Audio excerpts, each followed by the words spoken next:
Bem, pessoal, então agora nós vamos ver um exemplo de dados homocedásticos, ou seja, onde nós vamos usar o método dos mínimos quadrados ordinários, tá?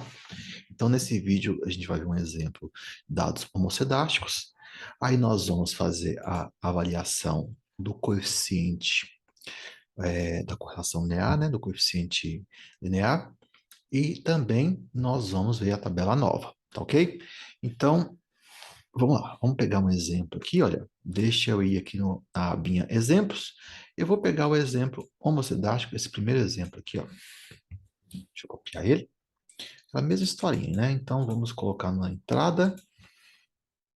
Coloquei aqui na entrada dos dados. Então, automaticamente, ele já calculou a maior variância. Deixa eu tirar minha cabeça do lado. Já calculou a maior variância e já fez o valor do C, né? O teste Cochin. E nós temos 5 pontos, 3 réplicas, o valor tabelado, 5, 3 réplicas, é 0,684.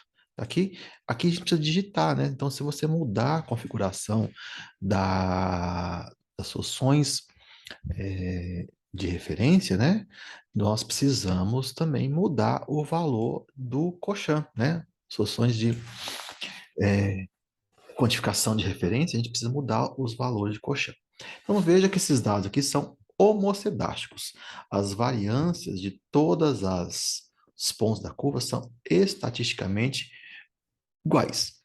Então, para isso, olha, vamos dar uma olhadinha no gráfico, né? Sempre olhem no gráfico, né? Vejam que há nitidamente uma tendência linear, método dos mínimos quadrados ordinários, né? Então, utilize a aba métodos dos mínimos quadrados ordinários. Então, vamos lá. Então, aqui, automaticamente, os dados já foram colocados aqui. Automaticamente, ele já calcula isso aqui também, tá? Isso aqui já é tudo calculado de forma automática. Então, vamos dar uma olhadinha aqui, ó. A inclinação, eu estou usando a função inclinação do Excel. O intercepto, estou usando a função intercepção. E o R quadrado, desculpa, o R, né? Eu estou usando o coeficiente de correlação, eu estou usando a função correl, tá? Então aqui ele já calculou a média e já fez aqui uma tabela nova também, né? Veja que nos metros quadrados ordinários se cálculo um pouquinho mais simples, né, do que se eu usar métodos quadrados ponderados, tá ok? Bem, então vejam o seguinte, ó. Aqui estão as somas quadráticas, seus respectivos graus de liberdade.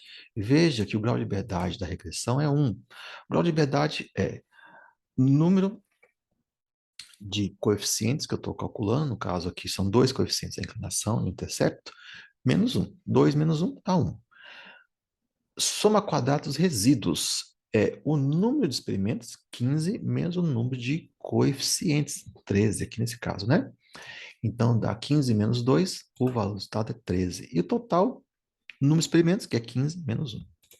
Então, aqui estão as médias quadráticas, ou melhor, o quadrado médio, né, da regressão, resíduo total, os valores, o F calculado, que é a quadrado médio da regressão dividido pelo quadrado médio do resíduo, o F tabelado, vejam que o F calculado é muito maior do que o tabelado, né? 7.000 vezes maior.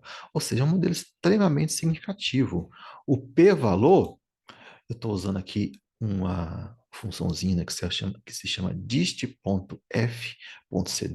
o P-valor é 1,5 vezes 10 a menos 23. É muito menor do que o 0,05, tá? Bem, e a gente pode também usar a função regressão. Antes de usar a função regressão, eu só vou apagar esses gráficos aqui, tá? Vou apagar esses gráficos, senão ele vai sobrepor os gráficos e eu não quero que ele faça isso, né? Então, eu vou deslocar minha cabecinha, mais uma vez, dados, análise de dados. Então, vamos lá. Regressão. Ok, ó, dessa vez o Y de entrada é o sinal.